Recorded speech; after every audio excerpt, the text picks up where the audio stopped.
I mean, this is classic apartment living, but you know what? Screw it. You guys get to listen to it at the front end of today's show. We got somebody banging on the ceiling. We got a trash truck going down the alleyway. They have no respect for me doing a fantasy basketball podcast here in the bedroom, surrounded by a 3-year-old fantasy draft board. But hello, everybody. Welcome to Fantasy NBA Today. It is the very last, and I know there's another week of the season, but this is the very last week in review episode for this 2022-23 NBA campaign. Next Friday, there's sort of no reason to do a week in review with 3 days of games left. But this week there is, because in particular for my pals playing Roto out there, you're still stat hunting right till the bitter damn end. This is it, man. It's coming down to the wire. Head-to-headers, you guys are likely wrapping it up this weekend if you haven't already. If your head-to-head league goes to the very, very end, I don't know what the hell you're doing here. Although, frankly, now, and we'll talk about this more during the offseason, but head-to-head leagues need to end way earlier now than they used to. And that sucks because it trims the fun part, which is when the games are happening and we can do stuff with our fantasy basketball team. But I think we just have to come to terms with the fact that head-to-head leagues have to be 5 months long now instead of 6. Oh, well. It's a new day. A shining new era is tiptoeing nearer. You guys name that reference? I bet you can. Let's dive in. Oh, first, I'm at Dan Vespers on Twitter. SportsEthos.com is the website, Ethos Fantasy BK. Also, Ethos Fantasy BB. I've seen a really nice uptick in folks hanging out with our baseball crew, and they're going to usher you through a hell of a season. Those dudes have already gotten me a few closers to pick up. And I don't know what the hell I'm doing in fantasy baseball, but damn it, I'm going to be competitive because of Joe Orico in our baseball division over at Ethos Fantasy BB. But look, we got a billion things to talk about. We're doing one show today, mostly because, I think on a lot of Fridays, this would actually be a day where 2 shows would make a lot of sense.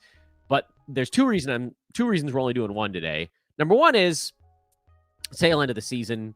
A playoff streaming show probably isn't that useful, given most of you are done or already done, or certainly done on Sunday. So I don't think that necessarily needs its own show. And also, our DFS guys are going to be doing a live show leading up to lineup lock later today here on YouTube for the folks listening after the fact.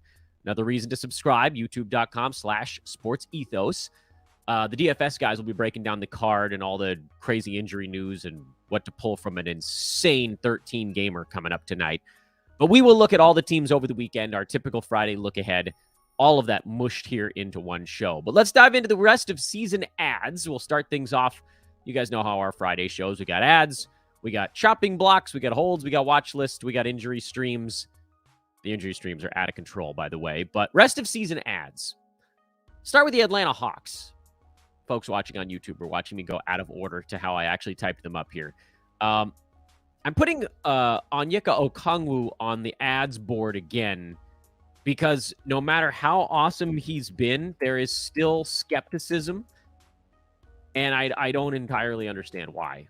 In fact, his rostership went down over the last day, presumably because they had 2 days off between ball games.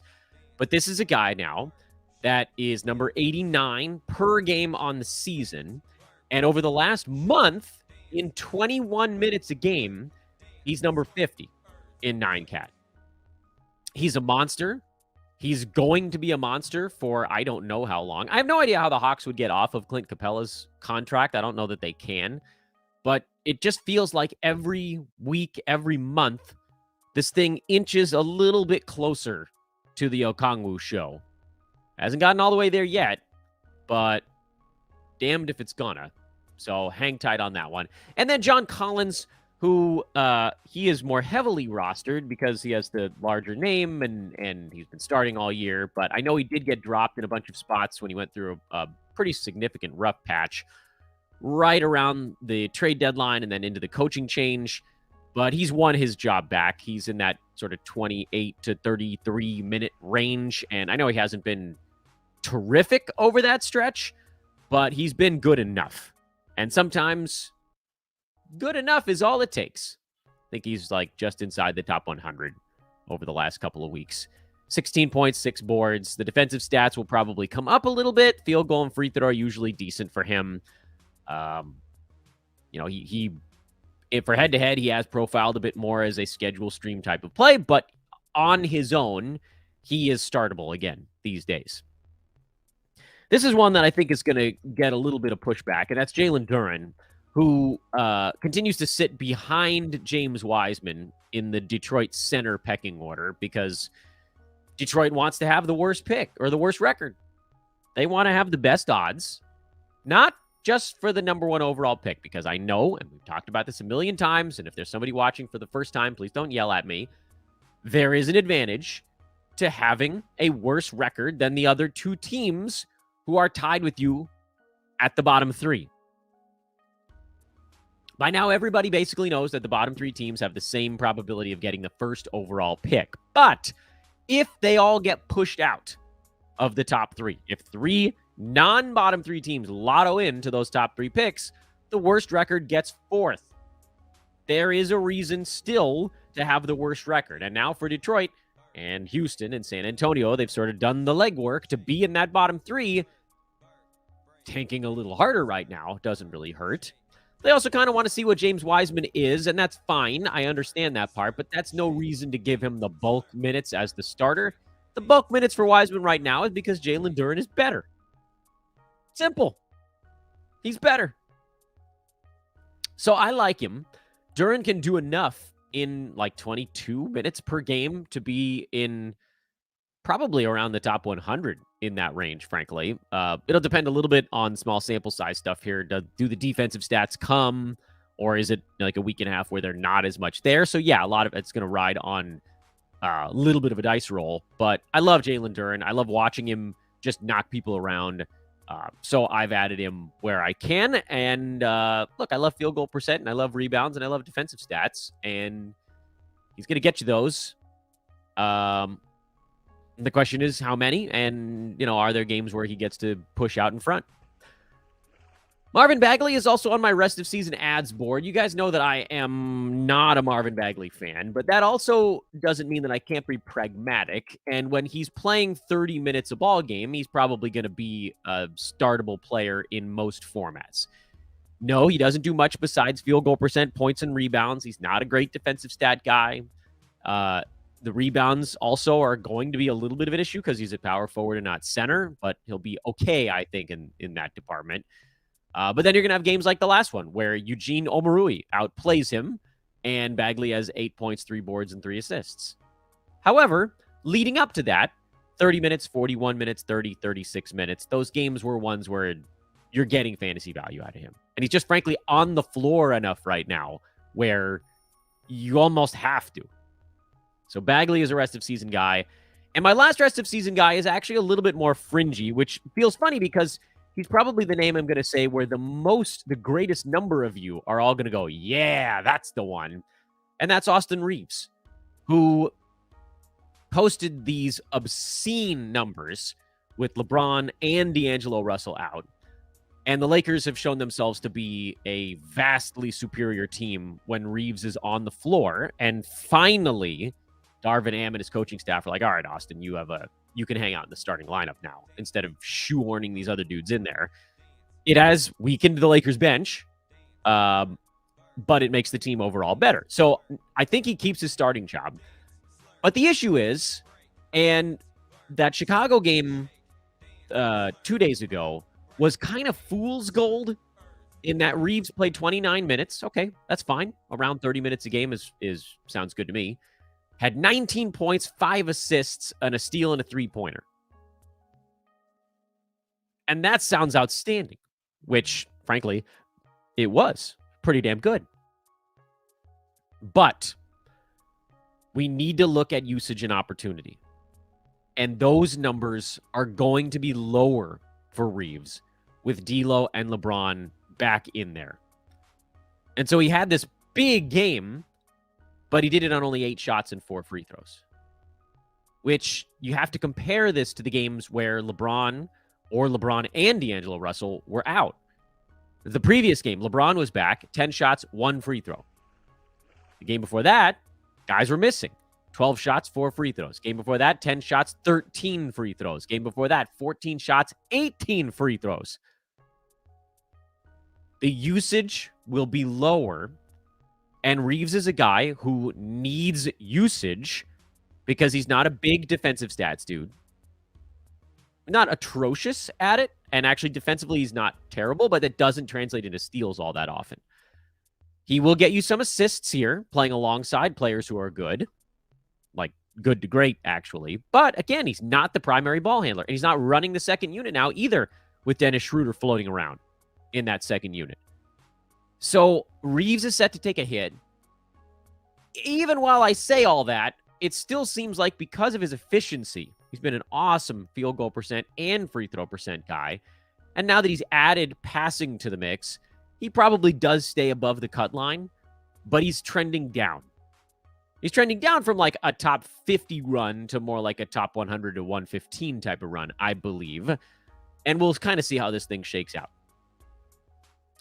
I'm going to jump over the injury streamers. The YouTubers can see that that's actually the next one on the list, but there's so many of those that I want to kind of do that last in more of a injury replacement lightning round, if at all possible. So let's go to the chopping block.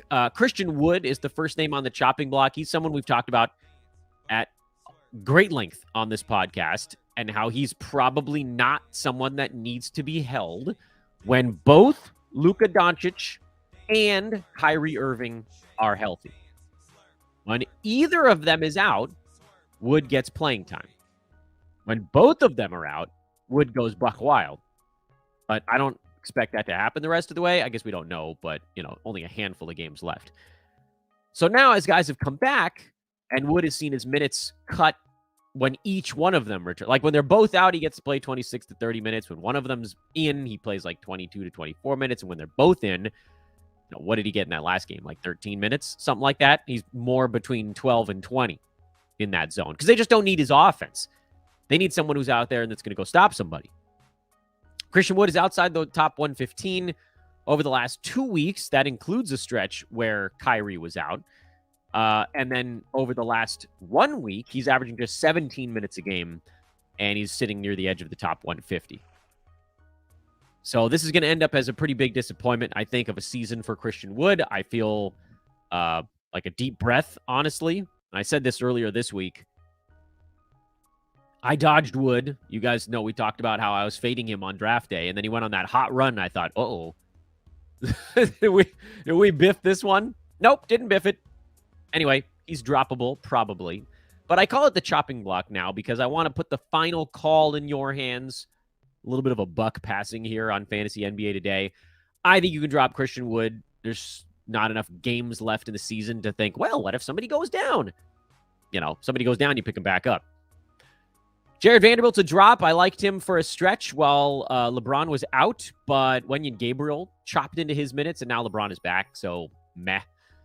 Cole Anthony and Jalen Suggs, they're going to go back to kind of kicking each other every other day, the way it was when they were both healthy. Anthony was solid when Suggs was out. They'll kind of flip-flop, but neither one of those dudes on the Roto side is worth playing. By the way, this conversation today is going to be a little bit more Roto-leaning again because head-to-head leagues are wrapping up.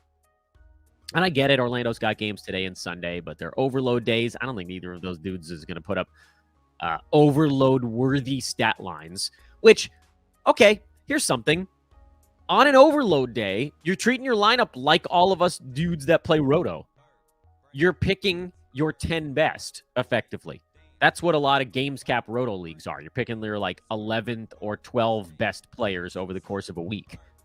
You got to do that for one day, head-to-headers. You think you can handle it? I believe in you. Herb Jones is on the chopping block. He's really cooled lately, and it's kind of coincided with Trey Murphy getting his confidence back and taking all of that remaining usage that didn't go to Brandon Ingram or CJ McCollum or Jonas Valanciunas. So Herb is on the chopping block. I don't think he's a must-play guy. I know New Orleans has had a really good schedule this week, so you probably head-to-headers hold him through tomorrow. But Roto Leaguers, I think you could find something better on the wire right now. And Dante DiVincenzo, who we called a drop earlier this week. So we'll just sort of solidify that stance here on our weekend review show. Gary Payton coming into Golden State has made DiVincenzo fairly expendable, as has the flexibility of someone like a Jonathan Kuminga. I mean, this is an insane noises outside the window day. I'm so very sorry, everybody. It's gone from somebody knocking on the ceiling upstairs to a trash truck to now the gardeners. What were they, like, on the back of the trash truck just riding along? Get out of here. D'Anthony Melton is in my holds department, and this is mostly because I think Philly is kind of resigning themselves to the 3 seed in the Eastern Conference. They're 2.5 games back of the Celtics, and after Boston clubbed the Bucks in that last ball game, I feel like Philly can now look at Boston and say, you know what, they're probably not coming back to us. Those 2 teams do play on Tuesday, so maybe the Sixers ratchet it up here for a couple of more ball games. And if they win that one and get to within, I don't know, 1.5 games of the Celtics, then maybe you see the starters play all the way down the stretch. It just feels right now like the Sixers would love to get Embiid and Harden a little breather over these last few ball games. And maybe that's the same story for a Tobias Harris or a Tyrese Maxey. And when any one of those guys sits right now, because Jalen McDaniels got dinged up, D'Anthony Melton slides right back into a high usage role, or at least a medium usage one. So hold on to Melton. I think he's going to have some good games here over the last week and a half. Even if there are a couple in there that are not as good, I think the overall product is going to be there. Watch list. Obi Toppin, Emmanuel Quickley, Quentin Grimes. Grimes is on a heater, so he's a little bit of a different one. He's what I don't have a category for heater streams. They come and go, and like by the time you get to a Friday show, sometimes they don't even make sense anymore. But Grimes is still on a heater. Play him while he's on a heater. That one's a little bit different than the Quickley Obi Toppin thing. I saw a lot of Obi Toppin ad recs on Twitter yesterday when the Julius Randle news broke. I'm not as completely sold on Toppin getting starters minutes. They will go up. His minutes will bump from where they were, which was pretty low because Randle plays a ton of minutes, and so Toppin doesn't get to do very much. But Obi's generally in like the 13 to 14 range. And then in the last ball game, he only moved up to 17. And I know Randle's injury came about halfway through, but you would have figured that if Toppin was the answer, his second half minutes, instead of going from 7 to 10 or whatever, they might have gone from 7 to like a dozen or 14 even. And I would have expected him to get into the 20s in minutes in this last one against Miami, but instead they went small for stretches.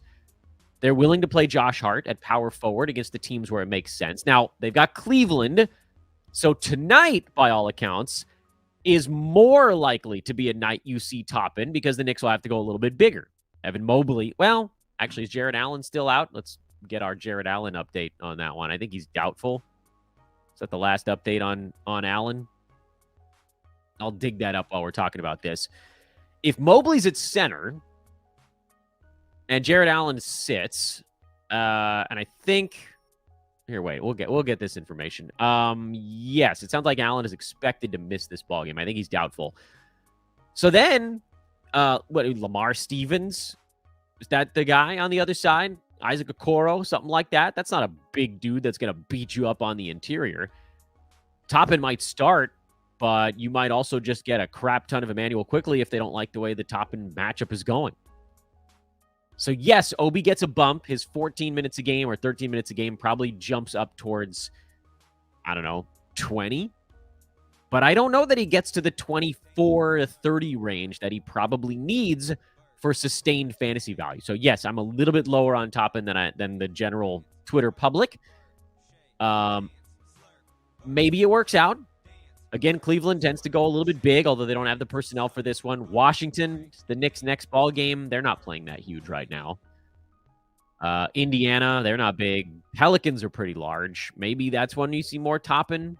I don't know. Knicks don't go up against a big front court here the rest of the way. So We'll see, but I'm not sold on it. Nick Batum is on my watch list. I did add him in a couple of spots. He tends to play better alongside a Clippers superstar because he plays better when the game rolls into the half court. The wide open game we got from the Clippers, 270 some odd points with the Grizzlies yesterday, 2 days ago, was not a Nick Batum game. That's just not one where he's going to be able to keep up. Kawhi comes back and the offense slides into a Kawhi-centric half court. Then Batum's fantastic. So it might be more of a matchup thing with Nick. And then the Hornets centers, who we haven't talked about in a little bit because it's silly and we'll bring it up every time they play a game. Centers that are in for Charlotte today, I think it's Mark Williams and Nick Richards for this one? Or is it Mark Williams and Kai Jones? I don't know.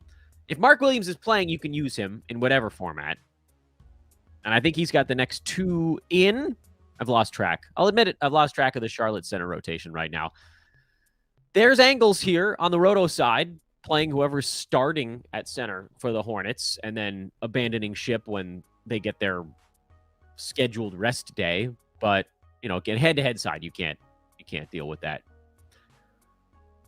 Now let's do the injury streams. God help us. We're going to get through these things. There are so many.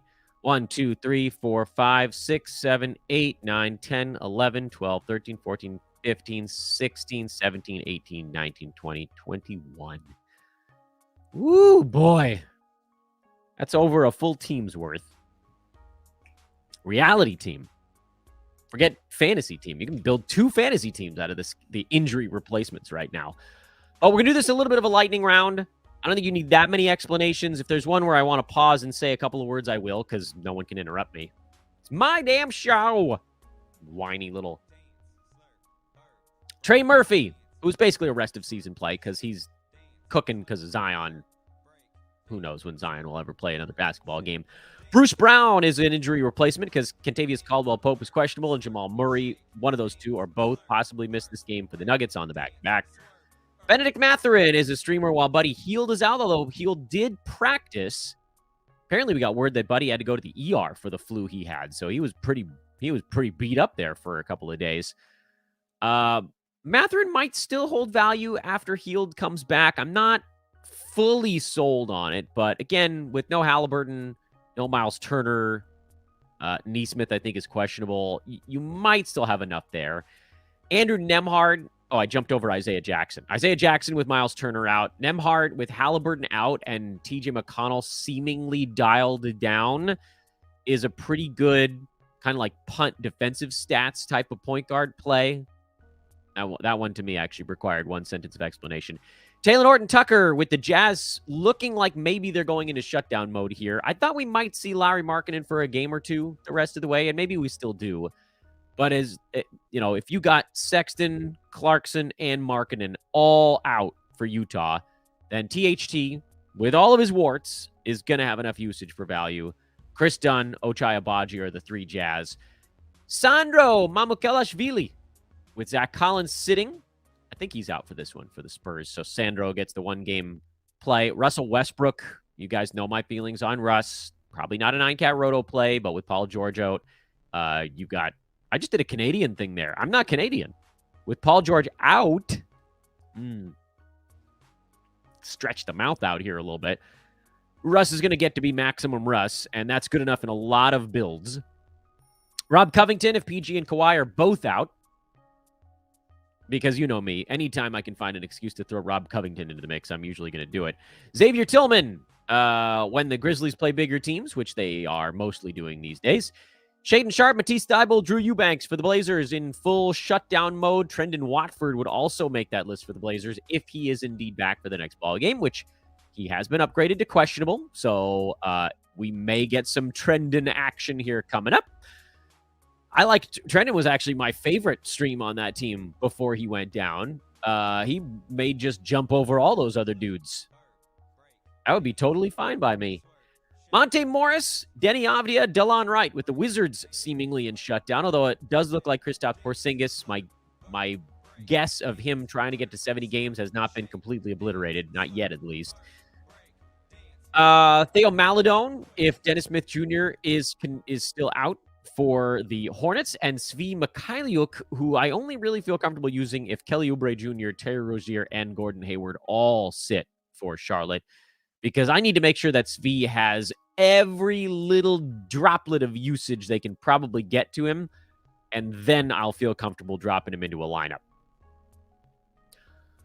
Okay, that's the weekend review part of the show. We do have 30 teams playing over the course of this weekend. We have most of them playing tonight, actually, which does make this a little bit simpler, I suppose. Let's do something new here. I want to present a different screen to the YouTubers. Basketball Monster has a nice little daily lineups page that I'm going to throw into the mix. I haven't done that before, but actually, that might be too small to read. If it's too small to read, I apologize. We're going to try it for the day. I don't know. Maybe it works. Maybe it doesn't. You might need to pull this up on a big MFing monitor if you're going to see it. I doubt you can read this stuff on your phone. Which reminds me, if you're listening on the recorded side, please do join us on YouTube. And a reminder, and I feel like I need to say this every show here down the stretch, I'll be with you guys all off-season long. All off-season long. 5 days a week, Monday through Friday. We've got shows here, Fantasy NBA Today. I'm going to try to do them on YouTube. I'd like to just sort of get into the habit of doing as many of these shows live as humanly possible, and I'd love it if you guys would come along for me. Also, please do sign up for a Fantasy Pass. Win your baseball league with a Fantasy Pass now. That's at sportsethos.com, and I think I talked a little bit about it on yesterday's show. Come try some sports betting with us. The Wager Pass is just $14.99 a month.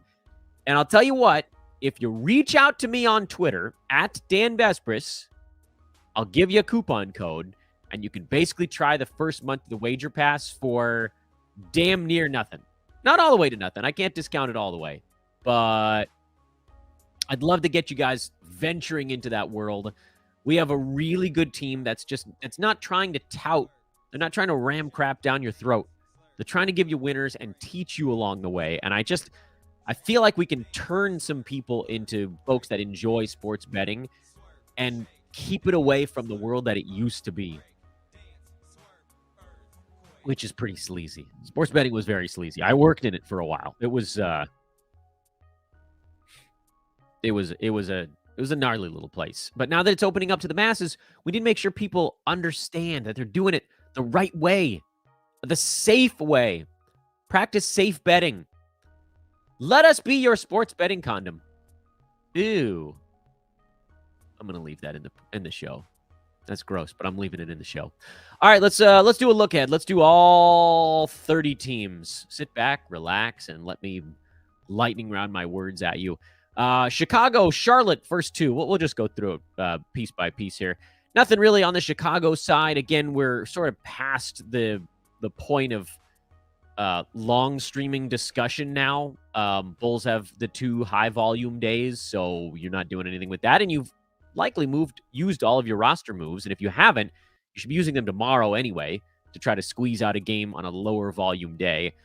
Charlotte, Dennis Smith Jr. is currently listed as questionable. As I just mentioned a second ago, if he sits, you can go Theo Maledon. If he plays, I would love... Dennis Smith Jr. would definitely make my top 10 on a streamer board if he plays. Mikhailiuk, interesting, as we mentioned, if all 3 of the usage guys are out on that Charlotte side. Toronto in Philadelphia. Tobias Harris has a cold. He is questionable right now. The rest of the regulars are all slated to play in this ball game. But again, the DeAnthony Melton, the hold, was not necessarily about this one, but more about what you might be able to get out of him over the last week and a half when Philly almost unquestionably will sit someone someday in there. Toronto, they're a start the starters team, so that's an easy one. Orlando, I'm not watching for a whole lot there. They're with the exception of Gary Harris, 4 of the 5 starters are playable, and that's about as far as you go. For Washington, Daniel Gafford might play. He has not yet been ruled out, but the biggest of the big guns, meaning Beal and Kuzma, the guys who really want to take all the shots, those guys are out already. Porzingis is still in there. Avdia is your Beal fill-in. I guess Monte Morris. Avdia is your Kuzma fill-in. Monte Morris is your Beal fill-in. I have to admit, I like Monty and DeLon Wright more when Gafford sat and they went to that small lineup, but I think both of those guys probably cut it on the Roto side anyway. So I think I'd roll the dice on those two Washington guards, even if Gafford does play and sort of squeezes everybody to a smaller slot on the roster. Shai Gilgeous-Alexander got upgraded from out to questionable this morning. That's a really good piece of news for OKC. And another reminder, they're not tanking. They haven't tanked this year. Guys, you scream at me on Twitter about the tanking with Oklahoma City. They're the 10 seed people. There is no point anymore. If he can play, he'll play. If he doesn't, Josh Giddey gets a big bump. Isaiah Joe usually gets a bump. And in a game here against the Pacers, this could be a 275-point game. Like, legitimately, these teams are going to be firing. Aaron Nesmith, by the way, it sounds like he is expected to play for India. Earlier in the pod, I think he was listed as questionable, but it looks like he's been upgraded from that point. Isaiah Jackson is a play. Jalen Smith might get the start in this one. We'll see. If he does, you might even be able to squeeze out a Jalen Smith game. We'll see what's up with Buddy Hield. If he plays, we'd start him. I think he wants to play, so that's something. And then Andrew Nembhard, who we talked about already. Jordan Nwora is also a possible scoring option. A lot of these guys get bumped down, the scoring-heavy dudes at least, if Buddy Hield does play. Although if Hield plays, he probably comes off the bench anyway. Roto side, I like Isaiah Jackson. Nembhard if you're assist hunting. Mathurin for points and some rebounds. Nwora for kind of like a smattering of stuff. And that's about probably where I'm at with the mostly shut down Indiana Pacers. Knicks, we talked about them a bunch. Is it going to be Toppin? Is it going to be Quickly? Is it going to be a combo? The nice thing about Quickly is that he's already really close to fantasy value. So all he needs is like another 3-ish minutes on the floor. And I think he gets that here with Randall out. In addition to the extra usage, Toppin is the one that has a long way to go. And that to me is why I'm less confident in it. You know, he needs to go from 14 minutes to 28. Quickly needs to go from like 26 to 29. That's a much easier jump. Nothing on Cleveland, Atlanta, Brooklyn. Not a whole lot there. I mean, Brooklyn's still the same 4 guys. Atlanta's kind of the same 5 guys. Trey, DeJounte, Collins, Capella, Okongwu. Everybody else is a schedule play. Utah, sounds like everybody's still out for this game in Boston. Markkanen, I think, is ruled out already, so you can go THT, Abaji, Dunn. I'm fine with. I mean, obviously Walker Kessler, because he's been kicking ass for a long time now. For Boston, might be an opportunity to sit some studs here with Utah also kind of sitting everybody. We'll see if the Celtics remove any of the regulars. Al Horford, Time Lord, Robert Williams, those guys are expected to get the day off. So if Tatum or Brown also sits, you get a ton of Derek White, a ton of Malcolm Brogdon.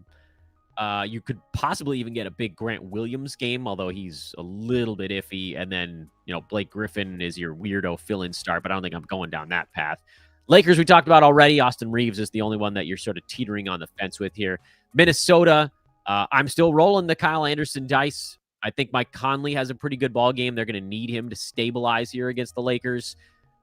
No real big changes on the Minnesota valuation. For Detroit, I hate you so much. See, I hate you so much, Pistons. Play Jalen Duren, you jerks. Enough of this crap. Anyway, Bagley, Duren, those guys I think you can start in 9-cat. Not sure anybody else fits it for 9-cat. Ivy, 8-cat or punt, various builds. Wiseman is also a little bit of a punt build kind of dude.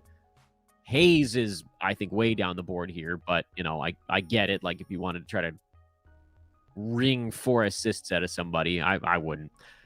Houston, KJ Martin is questionable. I think he's played in every game for the Rockets this year, and I'm betting he'd like to keep that streak alive, so I expect him to try to play.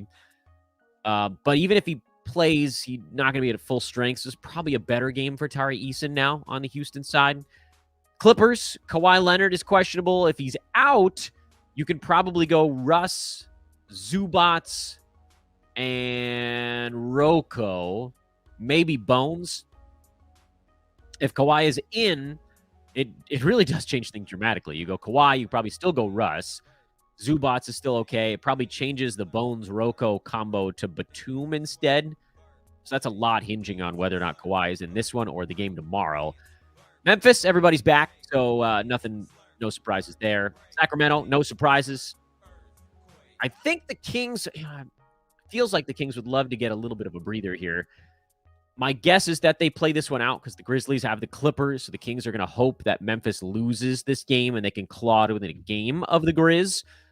Grizzlies' schedule is a weird mixed bag after this game with the Clippers. They're on the road to take on a Bulls team that's very hit or miss. More hit than miss lately, but still pretty hit or miss. Then a tanking Blazers club. Then a Pelicans team that's going to be fighting for their lives. A Bucks team that might be sitting everybody. And then a Thunder team that, who knows, are they going to still be fighting for that last play-in spot on the last day? So the Kings, I think, are largely doing stuff based on what the Grizzlies are up to. And so if Memphis, who lost their last one and brought the Kings back to within 2 games of the 2 seed, I don't know if the Kings can reach to within 1 game, that'll keep the regulars in there for Sacramento. And if they fall back somehow, I don't think the Kings lose in Portland, but let's say that by the end of the weekend, the Kings are still 2 games back with a week to go. I mean, I would expect then some Sacramento players to get a game or 2 off during that final week, which is actually a really tough week scheduling-wise after the Kings have a super easy weekend. Let's get back to the Blazers. If Trendon Watford is in, you can probably stream 4 out of the 5 starters for Portland. Eubanks, Watford, Thibault, Sharp. Nas Little's the ones that I'm probably not rolling with. For the Spurs right now, Keldon Johnson is in. Zach Collins is out. So Sandro is in. Trey Jones is in. Devin Vassell is questionable. I'm betting he does play, but the Spurs are such a mess. Like, you're basically just dealing with this team on the roto side at this point because head-to-head, they're playing every other day, and that's inexcusably annoying. For the Warriors, they may go small ball here again against the Spurs, so if Jonathan Kuminga gets the start, he could be a little bit of a one-night stand. I guess it'd be a 2-game stand after he started the last one, but I don't think this is a thing that sticks. Golden State is going matchups here. They went small against the Pels earlier this week.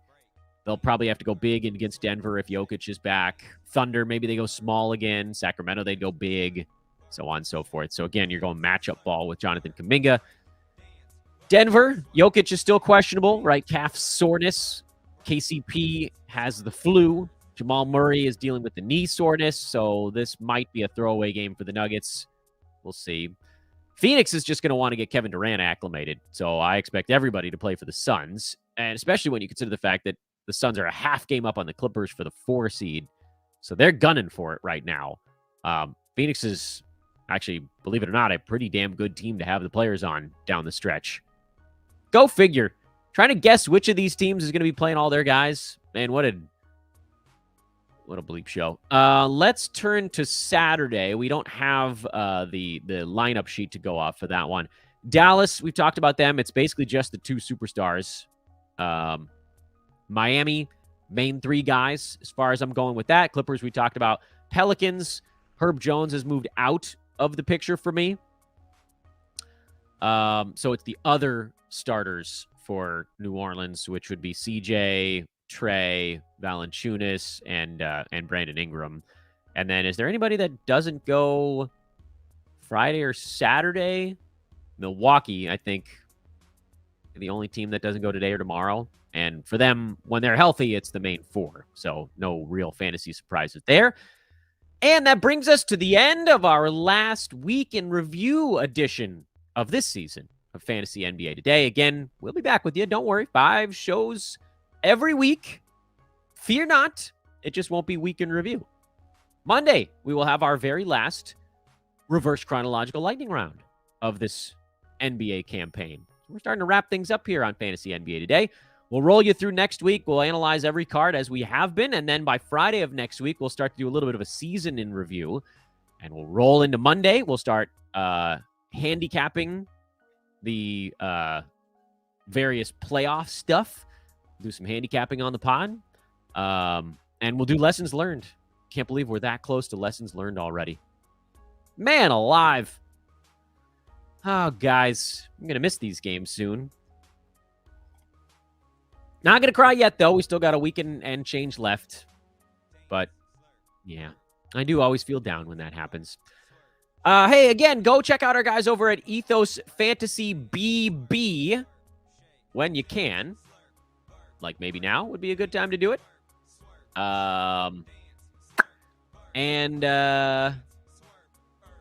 Go get a wager pass, but also hit me up about it. You can throw it in the YouTube chat. You can hit me up on Twitter if you're interested in checking out sports betting with some dudes that are actually going to help you kind of walk through it. That's where we're going to get you there. I am Dan Vespris for Fantasy NBA Today. Have a great weekend, everybody. We'll talk to you all on Monday. All right, make sure there's no huge emergencies happening. There are not. And that means we can now pivot to the Q&A part. I'm actually going to do a tweet on this, by the way. Q&A session. Oops, can't type. Happening right now. You've got 5 minutes to get your questions into the YouTube chat room. Ever hold your peace.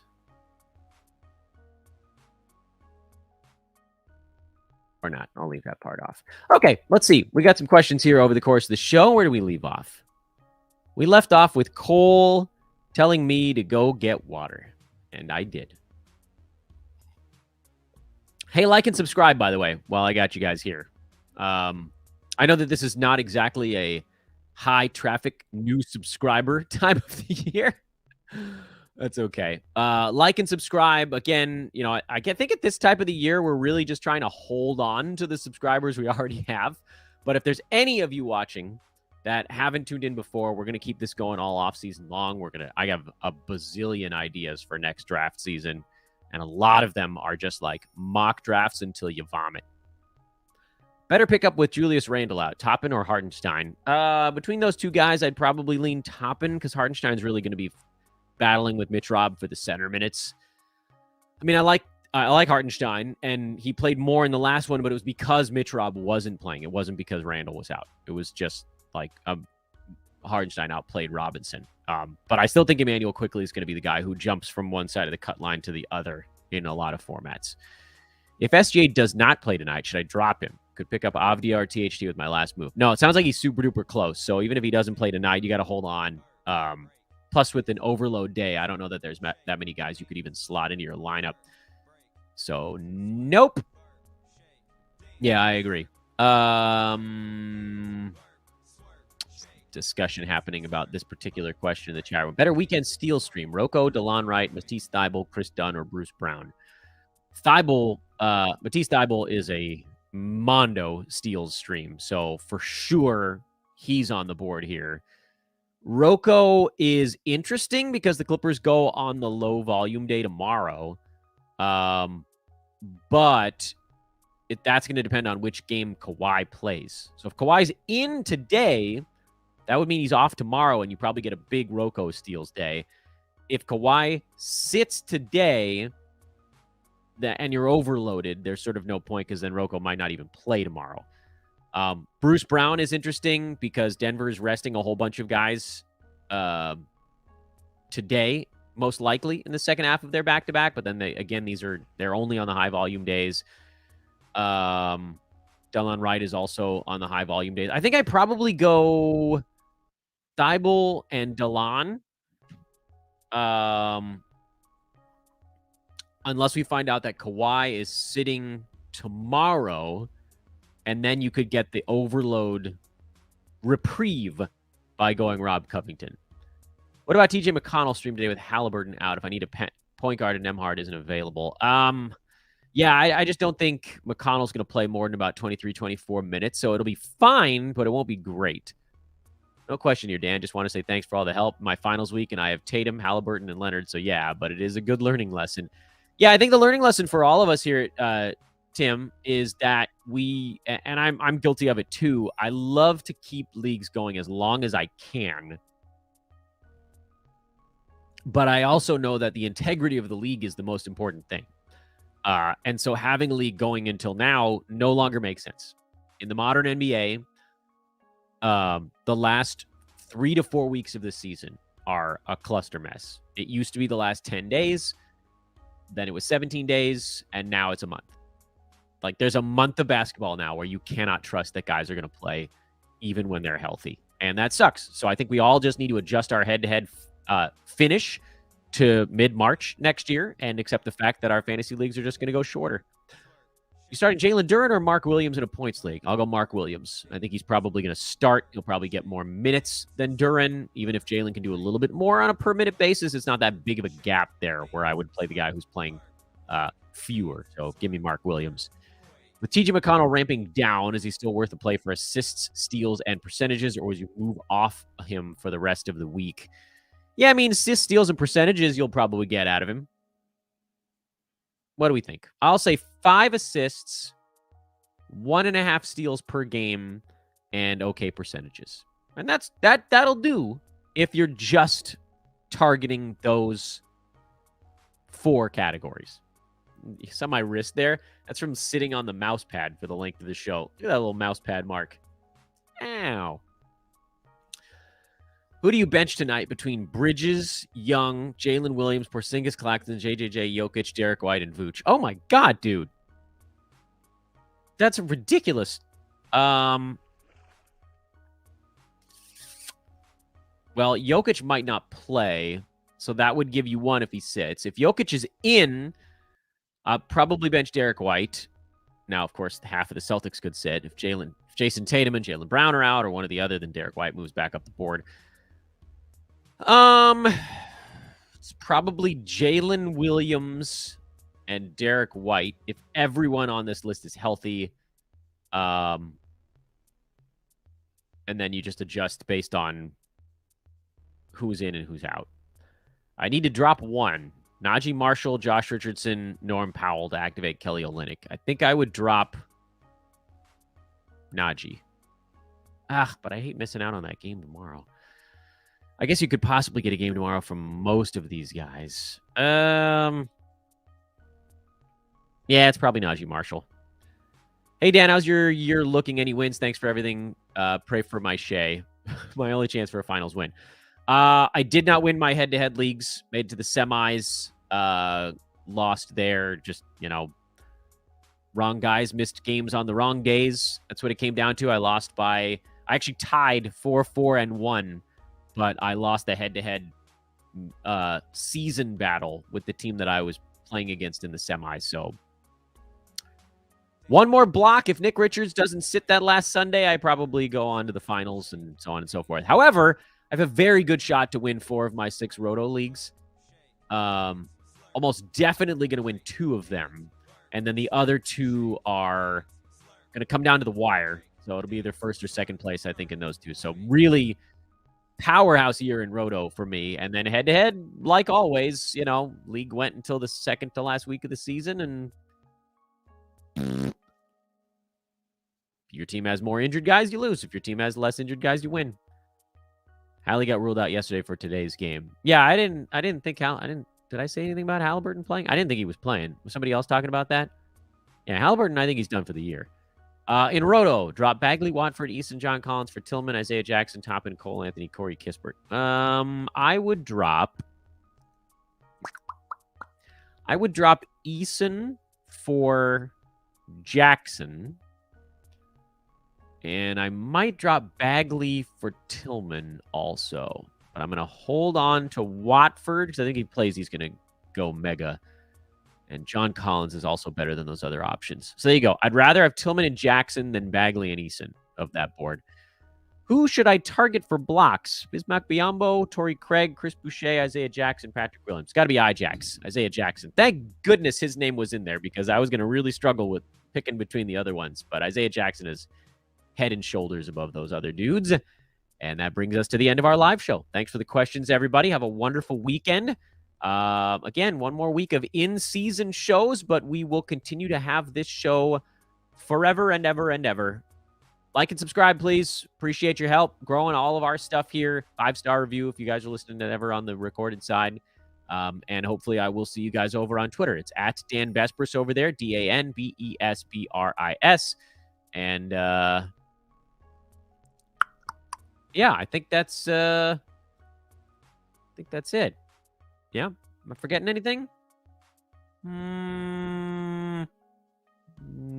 Nope, that's it. You are all quite welcome. Thank you all again.